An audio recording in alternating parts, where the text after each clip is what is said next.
When you're playing a video game, have you ever put much thought into who you're playing as? Not the character you inhabit, the shell of a person you puppet, but rather if you're playing as them or as yourself.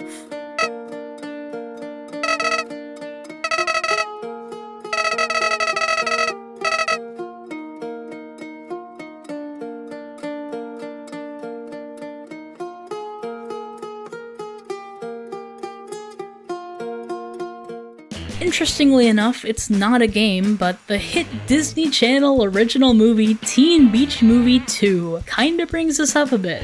Though in the first movie, Brady and Mac intend to force the characters of the movie they've been sucked into to act their part, they inadvertently teach them to make their own choices and choose to be more than that. In Leela's own words, she makes her own destiny. The song also includes other deep philosophical lyrics, such as bubble bubble bubble-a, papa popple popple-a, sparkle sparkle rattly do, fizzle fizzle fizzle-a, whizzle whizzle whizzle-a, booma booma, that's how we do.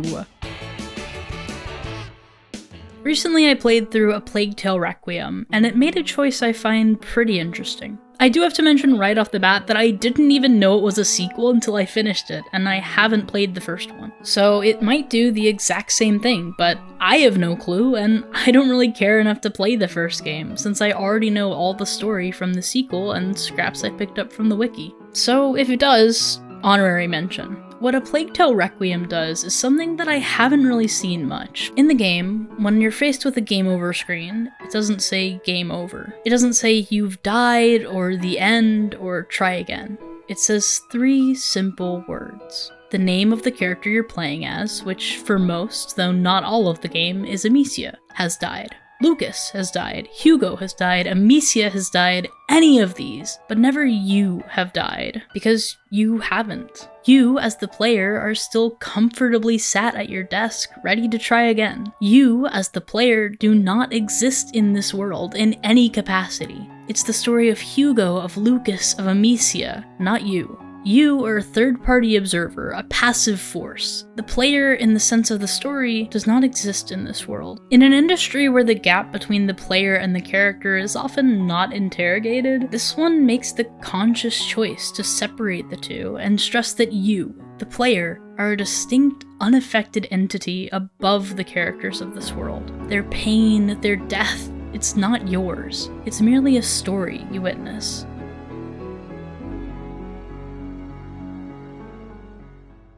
When talking about the role of the player as a character, Doki Doki Literature Club feels like an obvious one to bring up. Doki Doki Literature Club is a game that seems like your normal romance visual novel, aside from the trigger warnings at the start, of course, but as it goes on, it becomes apparent that something is not right. This is later revealed to be Monica, a character you can't romance in the game, who has become self-aware and decided that she deserves you more than anyone else, manipulating the code to bring out the worst tendencies of the others until she's your only choice. The game is infamous for its fourth wall breaks, and they're genuinely really well done. Things like Monica talking directly at you at times, calling you your username instead of the character's name, even just talking about how she knows she's in a game. But Doki Doki Literature Club isn't about the player. Not really. It's about the idea of a game to begin with, an exploration of the agency of the characters within it. What happens when they realize they're in a game and know they want more?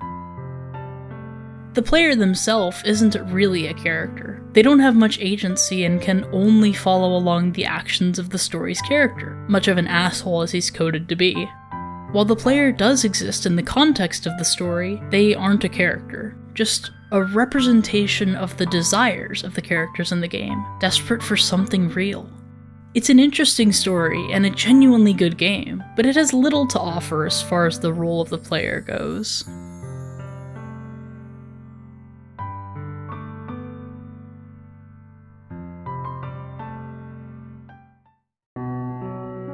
These are also ones everyone always brings up, but Undertale and Deltarune both have very interesting yet separate takes on the role of the player. In Undertale, the player is important, but if you play the game normally, it's not necessarily called out. Sure, sometimes it will seem like a character is talking to you, but that's really as far as it goes, if you're playing normally.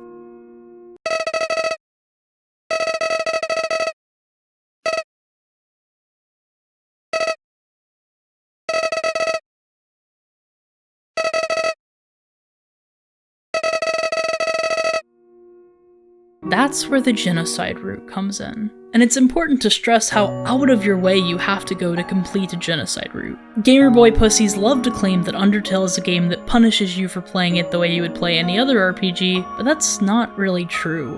You can't accidentally complete the genocide route or even accidentally start it. To perform a genocide route, you have to be cold, calculated. You have to kill every monster you see, but even more than that, you have to pull off all sorts of complicated maneuvers to ensure you get every last one, even the ones you can't see. You can't move on from an area until you've killed every last enemy, or else you'll just be pushed into a different route. You have to constantly check everywhere, dawdle around to get more random encounters, and reload rooms multiple times to make sure that you get every single one. You have to be completely committed to killing everything.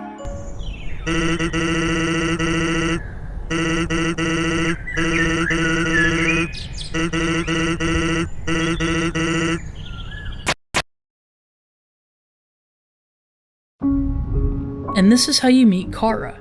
You'll know if you're succeeding at the genocide route because eventually you'll realize that you aren't even the one doing the killing anymore. I mean, you are. It is a conscious choice throughout the entire game, but occasionally a blow will strike, one that you didn't throw, and this increases the longer you go on the route.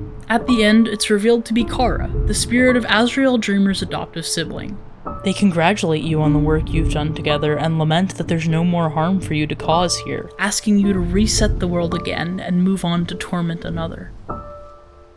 Chara is generally regarded as the villain of Undertale, and I personally think that's a really big oversight on the part of the fandom, because the only real villain of Undertale is you.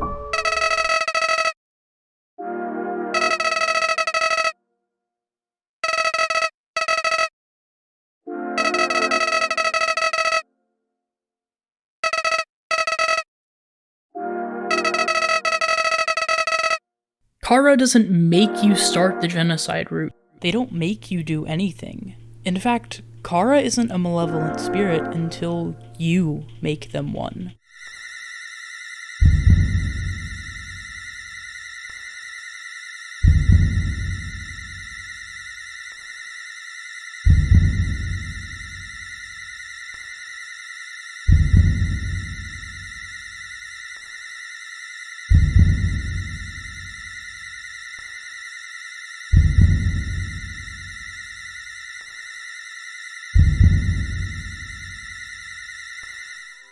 While Chara only introduces themselves in the genocide route, they're with you in every route. There's nothing special about the genocide route that they suddenly join you then. They're with you in every timeline. If you choose to be good and treat others with peace and love and kindness, and help to bring about a better future, Chara will never need to make their presence known. They can finally rest peacefully knowing things will be alright. Azrael even calls out their presence in the pacifist route, saying you remind him of someone and referring to you as Chara. The difference is what you choose. At the time of their death, Chara was still a child. They were full of love, but could still be controlling and rude. They were a child, and was neither wholly good nor wholly bad. They were just a kid who had to learn as they went, and in Undertale, you're the one to teach them. And if you choose to make them and everyone else suffer, to harm and kill and obsess over getting every last monster, they become apathetic. They're similar to Flowey in this regard. What else is there for them to do after watching you kill all of their family and friends? They have to find a way to cope. So they have to convince themselves that it meant nothing, that all of those lives never really mattered, that it's just a game, you're leveling up, getting stronger.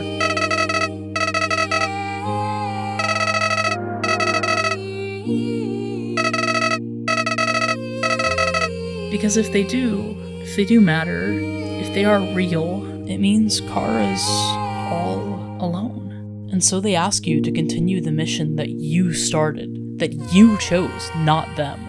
Not Frisk, the character you play as.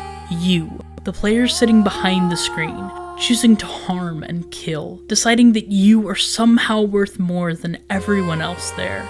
And what's more is that this decision most often comes from mere curiosity, a desire to farm more from this world.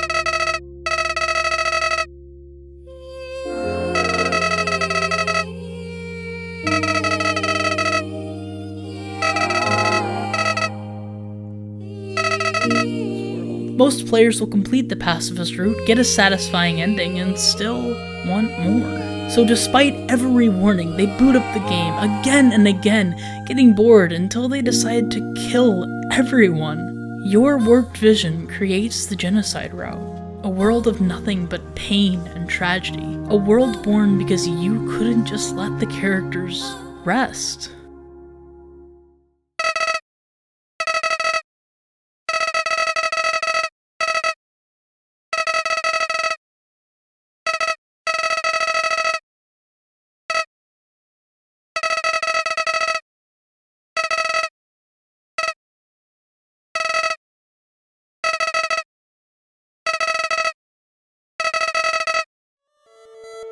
What's interesting about Deltarune, at least the 2 chapters currently released, is that the portrayal of the player as a character is both distinctly different and yet in a similar vein of Undertale. At the beginning of chapter 1, you create a vessel, a husk meant to carry your soul throughout the game. You put your time into it, making sure it perfectly resembles you as much as it can, and then it is discarded. You're told that this isn't a choice you can make.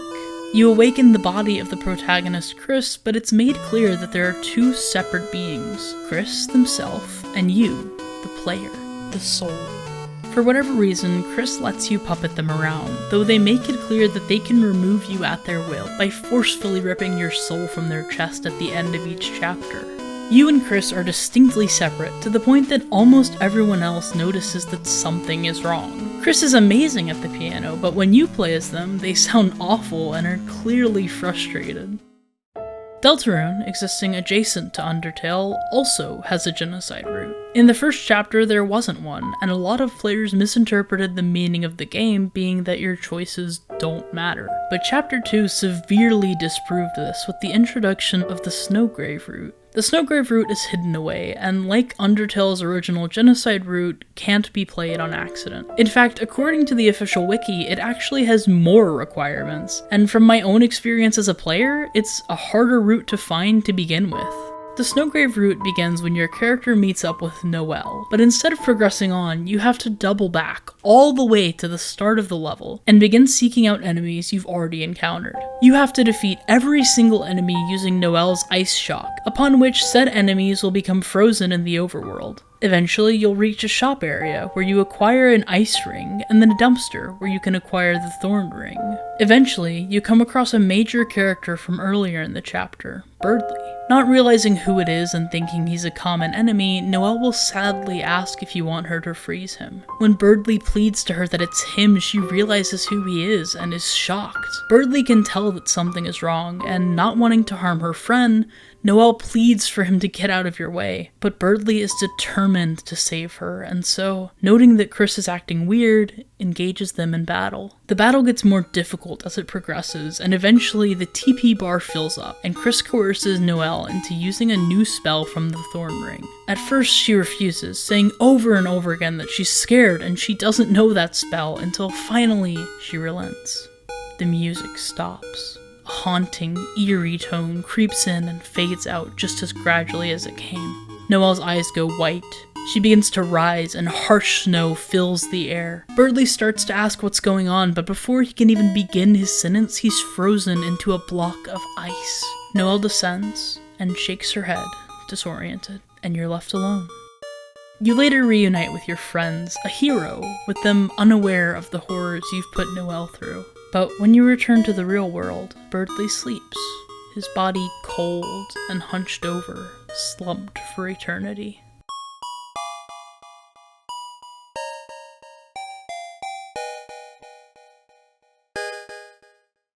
The actions committed in the Snowgrave route are not chosen by Chris or Noelle, but you. You set them down this path, and at every opportunity you get, force them further down it. During the route, multiple characters point out plenty of times that Chris is not acting like themselves, and ask if they are okay.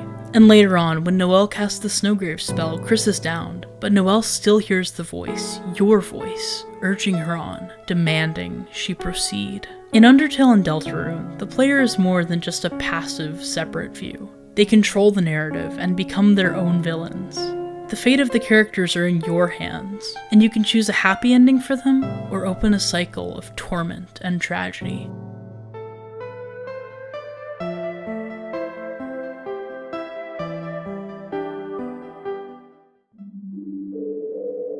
When crafting a game, or any story for that matter, the role of the player is especially important.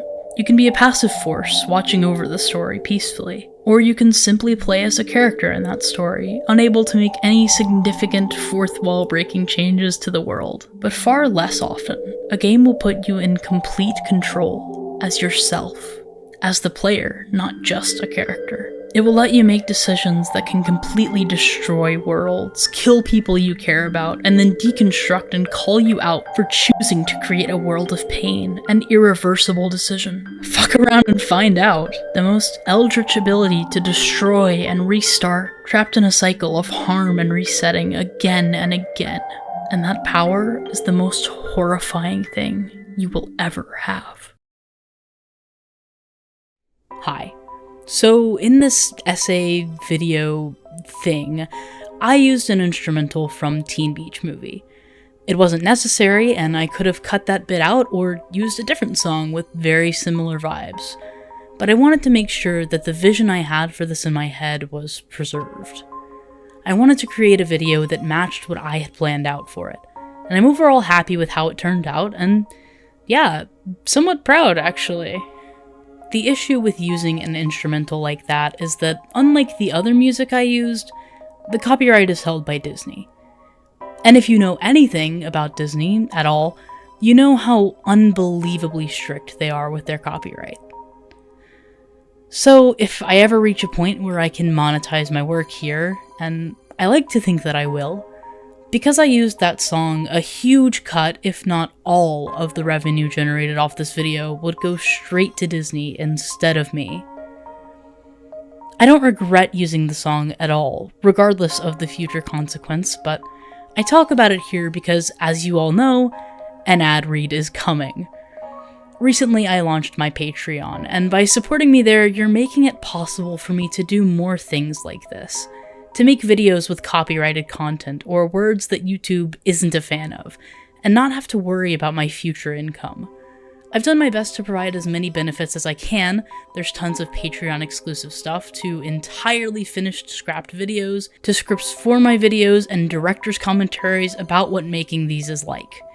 Tiers start as low as $1, and I greatly appreciate any possible support. But even if you aren't able to join as a paid member, I recently started putting out teasers for upcoming essays that are exclusive to Patreon, but are free. So if I want to post a trailer for something I'm working on, it goes on Patreon. That way my channel doesn't get all cluttered. Even making a Patreon account and following me for free to watch those trailers and any other free stuff I add later on helps me out a ton, and I'd greatly appreciate it. This video also marks the launching of my new Discord server. We had a big ol' community server a while back, but I ended up getting locked out of the account that ran it and had to get a new Discord account. Because of that, I can't do much in that old server, so we're launching a new one. Tons of fun stuff happened on the old one, and it'll still exist for archival and memory purposes, but no one will be able to type in it, and it'll mostly just be there as a relic. It was pretty inactive anyways, to be honest. So if you're interested in interacting with me and my community, I'll be in the link in the description. I hope to see you there soon.